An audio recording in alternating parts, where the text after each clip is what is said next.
সময়টা ছিল হিজরি ১৬ সাল। দীর্ঘ যুদ্ধের পর জেরুজালেমের খ্রিস্টান অধিপতিরা আত্মসমর্পণ করতে রাজি হলেন, কিন্তু তাদের একটি অদ্ভুত শর্ত ছিল। তারা বললেন, আমরা চাবি তুলে দেব শুধু মুসলমানদের খলিফার হাতে, তাকে সশরীরে এখানে আসতে হবে। খবর পেয়ে খলিফা ওমর আরা মদিনা থেকে জেরুজালেমের উদ্দেশ্যে রওনা হলেন।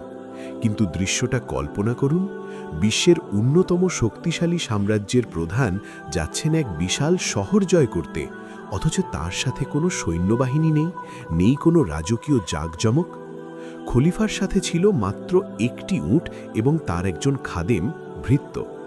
মরুভূমির দীর্ঘ পথ পাড়ি দেওয়ার সময় খলিফা তার খাদেমকে বললেন, দেখো, উট একটা, কিন্তু আমরা মানুষ দুজন। আমরা পালা বদল করে উটে চড়ব। 1 মাইল আমি উটে চড়ব আর তুমি লাগাম ধরবে, পরের 1 মাইল তুমি উটে চড়বে আর আমি লাগাম ধরব। খাদেম অবাক হয়ে বললেন, হে আমিরুল মুমিনিন, এটা কিভাবে হয়? মানুষ দেখলে কি বলবে? কিন্তু ওমর আরা ছিলেন অটল। ইনসাফ বা ন্যায়ের প্রশ্নে তিনি কোনো আপোষ করতেন না। জেরুজালেম শহরের প্রবেশদ্বার যখন দেখা গেল, তখন কাকতলীয়ভাবে উটে চড়ার পালা ছিল খাদেমের। খলিফা ওমর আরা তখন উটের লাগাম ধরে পায়ে হেঁটে কাদামাটি মাড়িয়ে সামনে এগোচ্ছেন। তার পোশাকে তালি মারা, গায়ে ধুলোবালি। শহরের প্রাচীরের উপর দাঁড়িয়ে খ্রিস্টান ধর্মযাজক এবং সেনাপতিরা অধীর আগ্রহে অপেক্ষা করছিলেন মহামান্য খলিফাকে দেখার জন্য। তারা ভাবছিলেন, নিশ্চয়ই কোনো রাজকীয় ঘোড়ায় চড়ে, রেশমি পোশাক পরে, হাজারো সৈন্য বেষ্টিত হয়ে কেউ একজন আসবেন। কিন্তু তারা যা দেখলেন তাতে তাদের চোখ কপালে উঠল।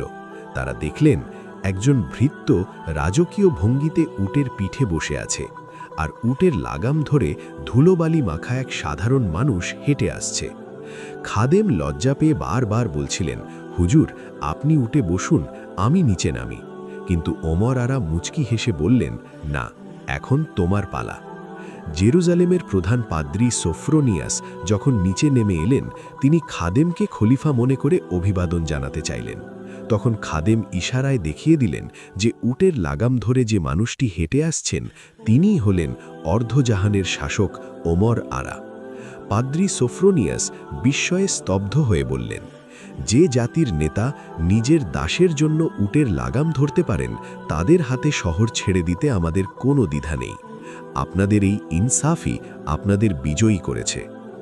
এই ঐতিহাসিক ঘটনাটি আমাদের 3টি গভীর সত্য শেখায়। 1. বিনয় বা হিউমিলিটি।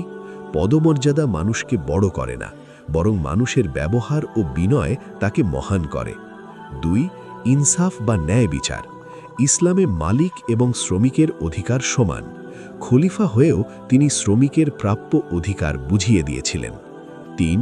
আসল শক্তি। বাহ্যিক চাকচিক্য বা দামি পোশাকে সম্মান নেই, সম্মান হল ঈমান এবং তাকওয়ার মধ্যে।